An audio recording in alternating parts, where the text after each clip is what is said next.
السلام علیکم ناظرین، کرلش عثمان کے نئی ایپیسوڈ میں خوش آمدید۔ اس ایپیسوڈ کی شروعات میں ہم دیکھتے ہیں منگول کمانڈر اولوگان عثمان صاحب کو بندی بنا کر قبیلے لاتا ہے، اور عثمان صاحب عام پر دیکھتا ہے کہ اولوگان نے پورے قبیلے کو یرغمال بنا دیا ہے اور بہت سے سپاہیوں کو انہوں نے پکڑا ہے اور ان کے گردنوں پر تلوار بھی رکھا ہے۔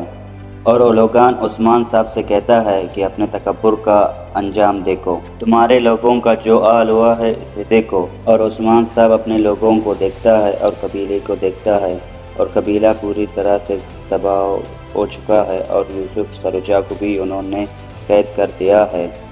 عثمان صاحب یہ دیکھ کر کہتا ہے یقیناً تمہارے ظلموں کا حساب ہوگا۔ جبکہ اسی دوران ایک خاتون عثمان کا چوگا لے کر بھاگتی ہوئی آ رہی ہے، سپاہی اسے پکڑ لیتے ہیں اور اولوگان کے کہنے پر سپاہی اسے چھوڑ دیتے ہیں، اور وہ خاتون ایک چوگا لے کر عثمان صاحب کے پیٹ پر ڈال دیتا ہے۔ اور عثمان صاحب کہتا ہے ماں، اور ماں کہتی ہے کہ میرے حضور فکر مت کرو، جب تک اللہ پہ بھروسہ ہے کوئی ظالم ہمارا کچھ بھی نہیں کر سکتا۔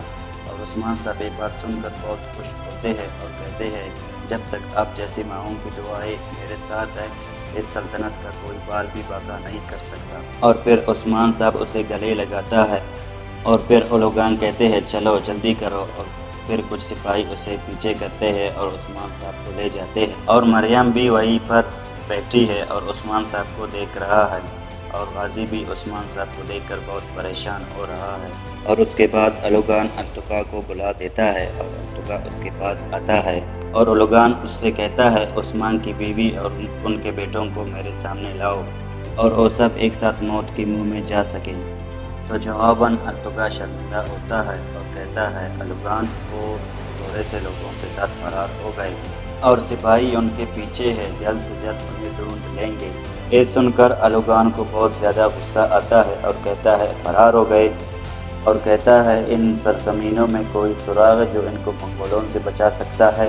اور پھر انتکا کہتا ہے وہ صرف اس بات کو یقینی بنا رہے ہیں کہ بدترین سزا ان کے منتظر ہے۔ اور پھر عثمان صاحب کہتی ہے اے ہے تمہاری قسمت، اور یہ قسمت تم نے خود لکھی ہے۔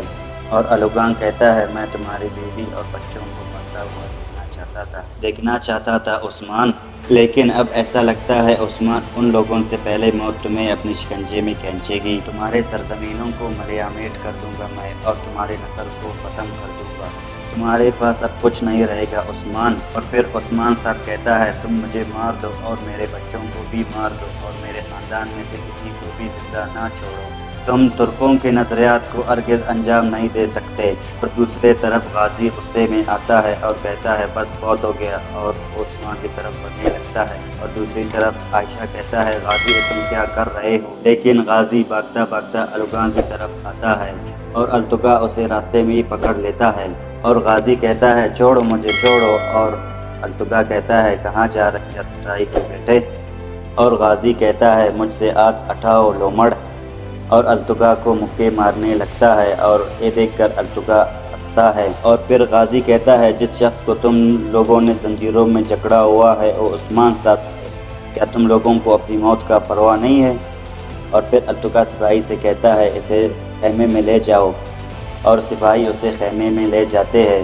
اور پھر عثمان صاحب کہتا ہے غازی فکر مت کرو۔ اور پھر عثمان صاحب اولوگان سے کہتا ہے کیا تم دیکھ رہے ہو کوئی بچہ، کوئی عورت، کوئی آدمی ترکوں کے مقصد کے لیے یقیناً ایک ہوں گے، ترکوں کے اتحاد کوئی بگاڑ نہیں سکتا۔ اور اولوگان کہتا ہے ہم دیکھیں گے عثمان، ہم دیکھیں گے جب ان کے سردار میرے ہاتھوں جان دے رہے ہوں گے، اور تمہارے لوگوں کی حالت ہم دیکھیں گے۔ اور پھر کہتا ہے اسے تیار کرو، عثمان میرے تیروں کا ہدف ہوگا۔ اور سپاہی عثمان صاحب کو لے جانے لگتے ہیں، اور منگول سپاہی عثمان صاحب کو لے جانے لگتے ہیں، اور پھر سروجا اور یوسف مزاحمت کرتے ہیں اور کہتے ہیں ہمارے سردار کو چھوڑ دو، ہمارے سردار کو چھوڑ دو۔ اور عثمان صاحب انہیں دیکھ کر کہتے ہیں بالکل فکر مت کرو، بالکل فکر مت کرو۔